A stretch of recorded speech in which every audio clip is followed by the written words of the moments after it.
예배는 어느 곳에서나 어디서나 드릴 수가 있는 것입니다. 여러분, 교회와 성도는 어떤 존재인가? 분명히 하나님의 거룩한 백성이죠.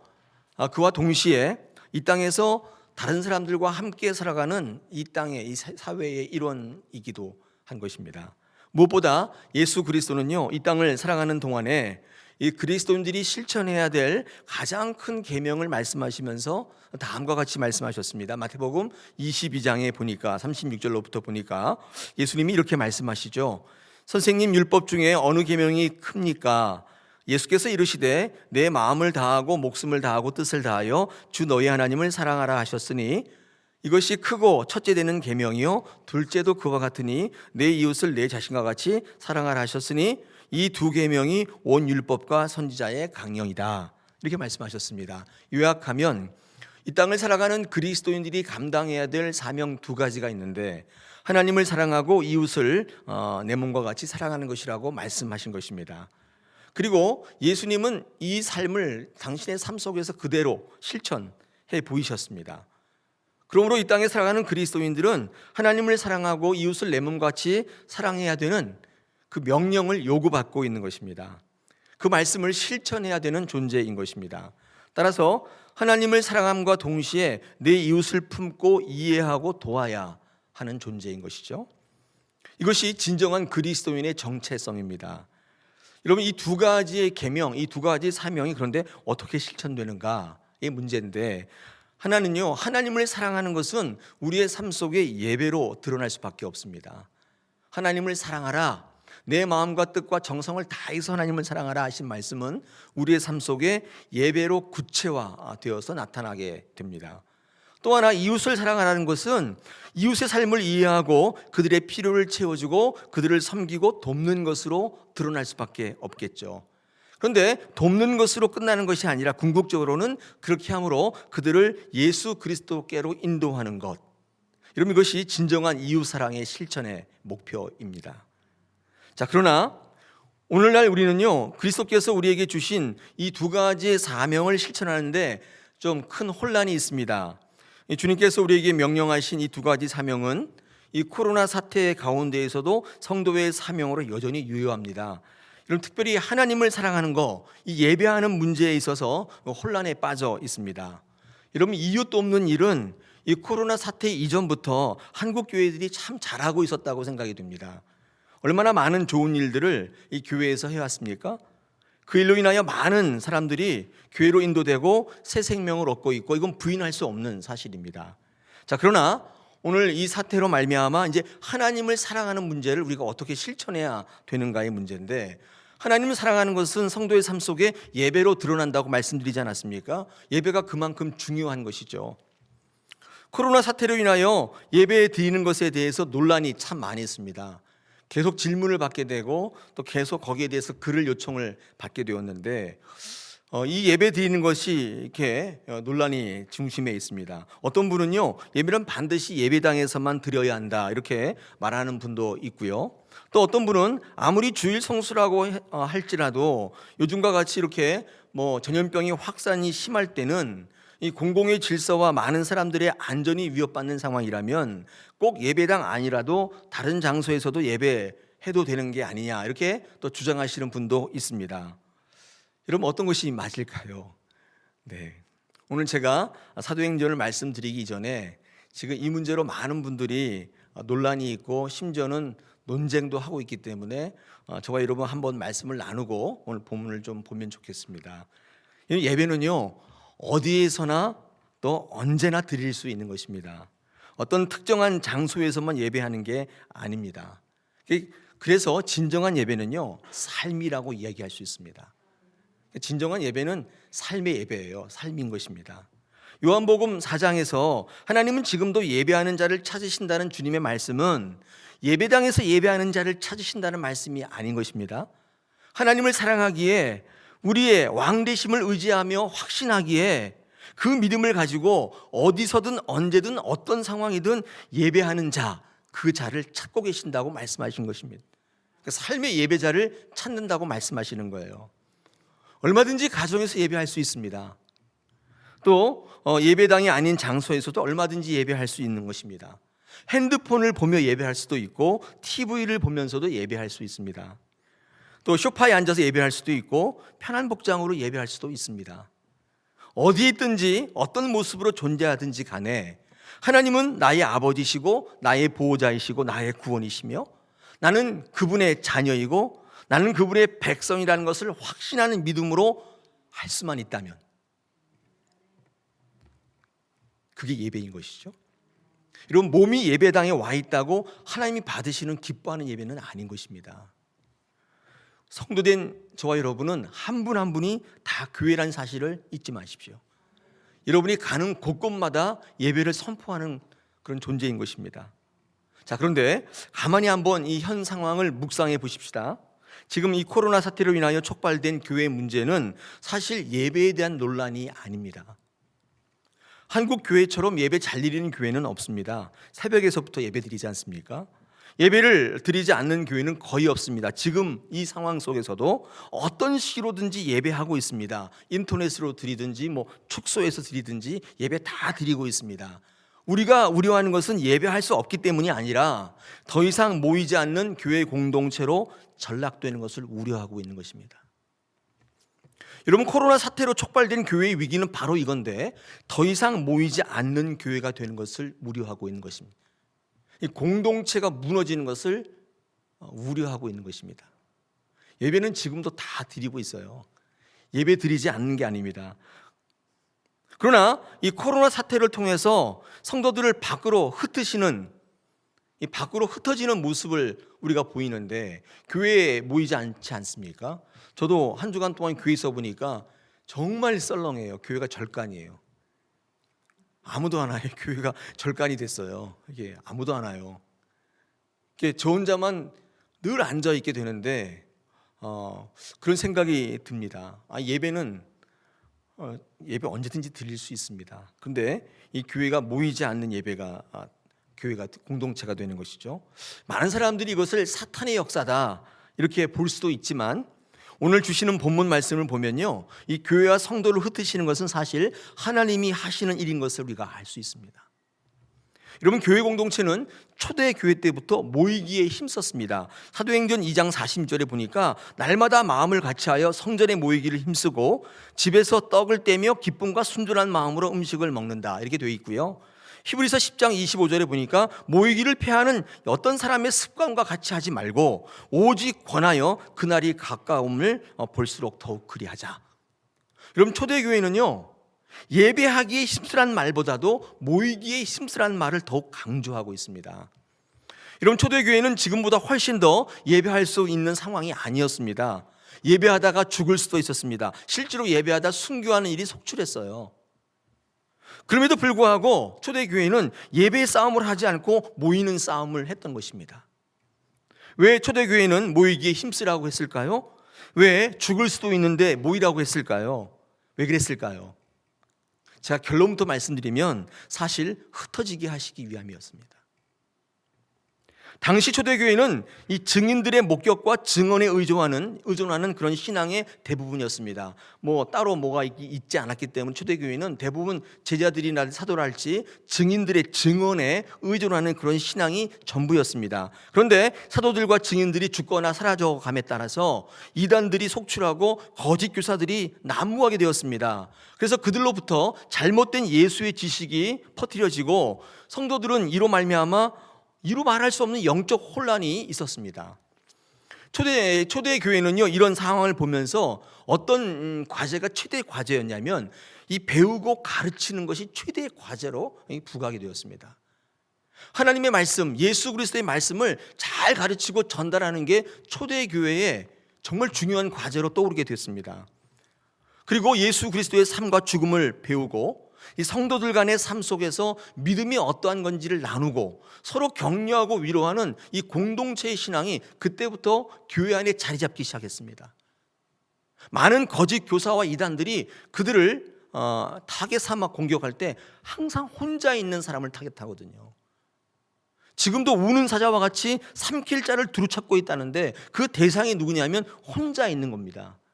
그래서 교회는 그런 사단의 역사로부터 또 거짓 교사와 이단으로부터 성도들을 보호하기 위해서 가르치고 배우는 일에 전무하기 위해서 공동체 신앙을 강조해 왔습니다. 그래서 교회를 든든히 세워갔습니다. 또 그러기 위해서는요, 모여야 가르치죠. 모여야 배우죠. 그때 뭐 인터넷도 있는 것도 아니고 아무것도 없는데, 그죠? 때문에 모이는 일 때문에 이 위험이 있었고 희생도 적지 않았습니다. 그러나 모이는 일을 결코 중단할 수 없었던 이유는 바로 이 이유입니다. 가르치고 배우지 않으면 사단의 공격에 대처할 능력이 없는 거예요. 얼마나 이단들이 교묘한지 여러분 요즘 보고 계시지 않습니까? 얼마나 똑같은지 구별이 안 되는 것입니다. 이 모이기에 힘쓰라고 했던 초대교회의 이 명령과 이 관례는 참으로 의미가 있었던 것입니다. 그런데 이 모이는 것으로 끝나지 않았습니다. 그러던 중에 어떤 일이 이제 발생했냐면, 오늘 본문에 보니까 오늘 본문 앞장 7장에 그 내용을 다루고 있는데, 초대교회 예수님 이후로 사도 중에 공식적으로 첫 순교자가 나왔습니다. 그게 바로 스데반 집사입니다. 첫 순교자가 등장했는데, 여러분 이 스데반 집사의 순교는 이 초대교회 안에 큰 충격을 주었습니다. 이 일로 인하여 초대교회가 위기를 맞는 것 같았습니다. 왜냐하면 흩어지게 된 거거든요. 오늘 본문 8장 1절에 보니까 사도 바울이 그가 죽임 당한 것을 마땅히 여기고 그날에 예루살렘에 있는 교회에 큰 박해가 있어서 사도 외에는 다 유대와 사마리아 모든 땅으로 흩어졌다고 얘기하고 있습니다. 그러니까 스데반의 순교로 말미암아 예루살렘에 있는 교회에 큰 박해가 일어나서 사도 외에 많은 사도들은 빼고 이제 성도들이죠. 많은 성도들이 모든 땅으로 흩어지게 되었다고 성경은 증거합니다. 생각해 보세요. 전도하다가 돌에 맞아 죽은 거예요. 누가 전도하겠습니까? 누가 주님을 위해서 교회를 위해서 일하겠습니까? 아니, 하나님의 일을 하다가 죽임을 당했단 말이에요. 순교를 했단 말이에요. 여러분, 이 일로 인해서 성도들이 흩어지는 계기가 되었고 교회는 위기를 맞는 것처럼 보였습니다. 그런데 이 성경은요, 교회 이 흩어지는 것을 위기라고 얘기하고 있지 않고 기회라고 얘기하고 있습니다. 오늘 성경을 자세히 보면 이런 모든 어려움이 교회와 성도를 바로 세우기 위한 하나님의 계획이라는 사실을 말씀하고 있는 것입니다.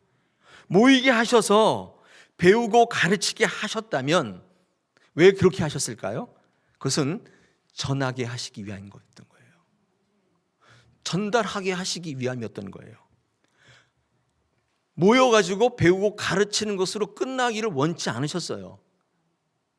뭐 그걸로 끝나는 게 아니라 나가서 전도하기를 원하셨던 거예요. 그런데 하나님의 이 바람과는 달리 초대 공동체는 그 안에서 결속력이 강했습니다. 하나님을 바라보고 서로 성도 간에 위로하고 의지하고 공동생활하면서 그런 좋은 화합과 화목이 참 돋보였습니다. 믿는 사람들끼리, 마음에 맞는 사람들끼리 익숙한 자리, 편한 자리에서 계속 머물러 있으려 했습니다. 좋았기 때문에. 밖에 나가면 박해와 핍박이 심한데 이 교회 공동체 안에 있으면 너무 좋거든요. 서로 위로하고 서로 격려해주고 쓸 것을 나누어주고 얼마나 좋습니까? 그래서 이 모이는 것 자체를 목적 삼게 됐습니다. 여러분, 그때 하나님은 교회를 흩으셨습니다. 성도들을 흩어버리셨습니다. 여러분, 이 중국 교회가 참 좋은 예가 될 수 있는데요. 이 중국 교회가 한때 굉장히 번성했었습니다. 우리나라의 지금 기독교에 비교도 안 될 만큼 엄청났었습니다. 문화혁명 이전에 중국 교회는 정말 열심히 예수를 믿었는데 또 뭐 그 가운데에도 한편으로는 정치적으로 이 공산당과 손잡는 사람들도 많이 있었지만 1966년부터 76년까지 10년간 이 목택동에 의해서 주도된 문화혁명이란 이름으로 이 중국 교회에 엄청난 탄압과 핍박이 있었습니다. 많은 사람들이 순교했고 감옥으로 끌려갔습니다. 이로 인해 중국 교회는 어쩔 수 없이 지하로 숨어들 수밖에 없었습니다. 교회는 흩어지는 것처럼 보였습니다. 생명력이 끝나는 것처럼 보였고 위기인 것처럼 보였습니다. 하나님은 중국 대륙을 포기하는 것 같았습니다. 그러나 그것은 위기가 아니라 기회였던 것이죠.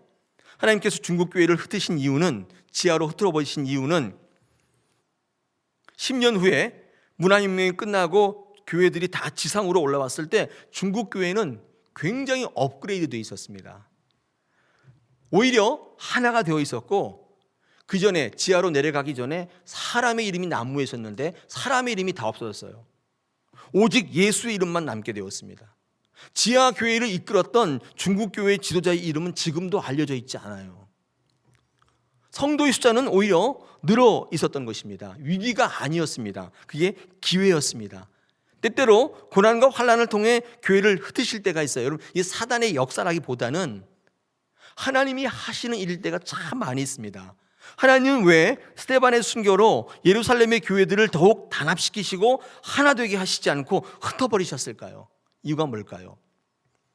이 예루살렘 교회 안에 기복주의 신앙에 빠져서 돈 벌고 출세하고 잘 사는 것이 복이라고 착각하고 있는 많은 사람들에게 이 스데반의 순교를 통해서 예수 믿는 사람의 복이 궁극적으로 받을 복이 무엇인지를 혹시 보여주시기 위함이 아니었을까요? 교회라고 모여서 예수님 피로 부탁하신 이 지상 명령인 전도는 하지 않고 자기 자랑하고 자기 의의를 세우고 상처 주고 상처 입고 그러고 있으니까 하나님께서 얼마나 답답하셨겠어요. 하나님께서는 성도를 흩어버리셨습니다. 여러분, 당시 교회는 종말 공동체였지 않습니까? 언제 주님 오시나 마라나타 곧 오시겠지. 그리고 같이 나눠주고 같이 쓰고 그런 삶을 살았습니다. 근데 아까도 말씀드렸듯이 이게 너무 좋은 거예요. 늘 그 안에 갇혀 있었습니다. 하나님은요, 모이게 하는 목적이 그게 아니었어요. 거기 늘 안주하고 있는 모습을 볼 때 하나님은 속상하시지 않았겠습니까? 하나님은 원하시는 게 뭐냐면 생명을 살리는 거예요. 생명 살리기를 원하시는 것입니다. 오늘 본문 4절을 보시면 8장 4절에 그 흩어진 사람들이 두루 다니며 복음의 말씀을 전했다, 이렇게 기록하고 있습니다. 성도가 예수 믿을 때 생각이 바뀌고 또 하나님께서 그들을 흩으실 때 여러분, 그 어려움을 통해 더 큰 일을 준비하고 계획하고 있다는 사실을 우리는 본문을 통해 힌트를 얻게 됩니다. 여러분, 신앙생활을 잘 하실수록 하나님이 교회에 사명을 주실수록 하나님께서는 안으로 집중하는 게 아니라 밖으로 흩으세요. 전도하고 선교하도록 만드시는 거예요. 하나님이 원하시는 일이 바로 그것이기 때문에 그렇습니다. 스데반의 순교로 말미암아 성도들이 전도하는 기회로 삼게 하시더라는 것입니다. 여러분, 한국 교회는 지금 교회에서 예배하지 못하고 각각 초소에서 예배하는 초유회를 겪고 있습니다. 저는 때때로 이런 흩으심이 필요하다고 생각이 됩니다. 한국 교회의 위기라고 이야기하지만 반대로 하나님이 우리에게 주신 회복의 기회일 수도 있는 것입니다. 한국 교회가 다시금 전도 선교 공동체로 세우시기 위해서 하나님이 하시는 일일 것입니다. 흩어지게 하는 하나님의 궁극적인 뜻이 뭘까요? 모든 사람이 하나님의 말씀을 전하기 위해서요. 하나님의 생명을 증거하게 하시기 위함인 것입니다. 그러므로 우리는 우리 교회 안에 익숙한 것으로부터 깨야 돼요. 여기가 좋사오니 하고 계속 계시면 다 깨버리시는 거예요. 다 흩어버리시는 겁니다. 우리가 마태복음 10장에 보면 12제자를 파송하지 않습니까? 그 말씀이 있는데 9절 10절에 보니까 예수님 제자들에게 이걸 요구하십니다. 너희 전대에 금이나 은이나 동도 가져가지 말고 여행을 위하여 배낭이나 두버롯이나 신이나 지팡이도 가져가지 말고 이는 일꾼이 자기의 먹을 것 받는 것이 마땅하다. 주님이 제자들에게 그렇게 말씀합니다. 여러분, 가만히 읽어보시면 여러분, 제자들을 파송할 때 대단히 비효율적이지 않습니까? 전도하러 가는데 비용이 있어야죠. 장비가 있어야죠. 근데 아무것도 가져가지 말라는 거예요. 왜 그렇습니까? 여러분, 그렇게 가는 게 전도자의 삶으로 마땅한 거예요. 하나님의 일을 감당하면 그 일꾼들의 먹을 걸 누가 주십니까? 당연히 하나님께서 필요한 것들을 공급해 주시는 거예요. 그 공급을 어떻게 받냐면 하나님을 바라볼 때 받는 거예요. 그게 당연한 일인 거예요. 우리가 우리의 쓸 것들을 준비해 가는 게 아니라 하나님께서 채워주심을 경험하는 거예요. 여러분, 이 믿음으로 나가는 것입니다. 전도는 이 믿음 가지고 하는 것입니다. 전 초창기에 열심히 뛰어다니는 열정이 전도인 줄 알았는데 근데 나중에 알게 되었습니다. 여러분, 전도는 믿는 것입니다. 믿는 게 전도예요. 여러분, 삶의 자리에서 확실히 믿으면 그게 바로 전도가 돼요. 전도 못하는 것은 안 믿기 때문이에요. 여러분, 작은 불은 바람에 꺼지지만 큰 불은 바람 때문에 더 잘 탑니다. 우리 다사랑교회 안에 큰 불이 있었으면 좋겠습니다. 이런 어려운 사태를 통해서 더 활활 타오르는 전도를 위한 큰 바람이 한국교회에 필요한 실정입니다. 요즘 교회 전도들 안 하거든요. 그냥 편한 게 좋으니까 안 하거든요. 하나님께서 왜 코로나 바이러스로 흩으시는가? 왜 흩으시는가? 저는 말씀을 통해서 그런 하나님의 음성을 듣게 됩니다. 하나님은 이 코로나 바이러스를 통해서 한국교회 성도들을 흩으시고 예배당에 모여 예배하지 않게 하시고 각자 삶의 자리로 다 내모시는 이후에 여러분 한번 생각해 보실 필요가 있습니다. 이 흩어진 성도들은 그들의 삶의 자리에서 전도하라고 하는 하나님의 명령입니다. 여러분 전도할 때 어떤 일이 벌어지냐면 이 현실의 문제가 해결되는 것을 우리 성경 말씀을 통해 볼 수 있습니다. 이 복음의 능력은 우리의 영혼을 구원하는 것뿐만 아니라 현실적으로도 우리를 온전히 세우는 거예요. 이런 믿음 가지고 전도할 때 어떤 일이 벌어집니까? 7절 보십시다. 오늘 이 8장 7절에 뭐라고 얘기하고 있습니까? 많은 사람들이 붙었던 더러운 귀신들이 크게 소리를 지르며 나가고 또 많은 중풍병자와 못 걷는 사람이 낫다. 이렇게 되어 있었죠. 여러분 더러운 귀신들이 내쫓김을 받습니다. 나쁜 습관들, 나를 무너뜨리는 그 어떤 세력들, 내 힘으로 어찌할 수 없던 일들, 질병들이 떠나가더라는 것입니다. 여러분 중풍병으로 걷지 못하던 사람들까지 걷는 역사들이 나타나기 시작하더라는 거예요. 그러면서 오늘 7절에 보니까 그 성에 큰 기쁨이 8절에 보니까 큰 기쁨이 있었다고 증거하고 있습니다. 이런 복음이 뭐죠? 살려주겠다는 복된 소식 아니에요. 여러분 이 복음을 증거할 때 우리가 살아나는 것은 당연한 것이죠.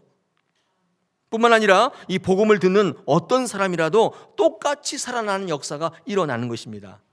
오늘 본문 8장 1절과 여러분 8절은 너무 대조적으로 보입니다. 너무 상급처럼 보여요.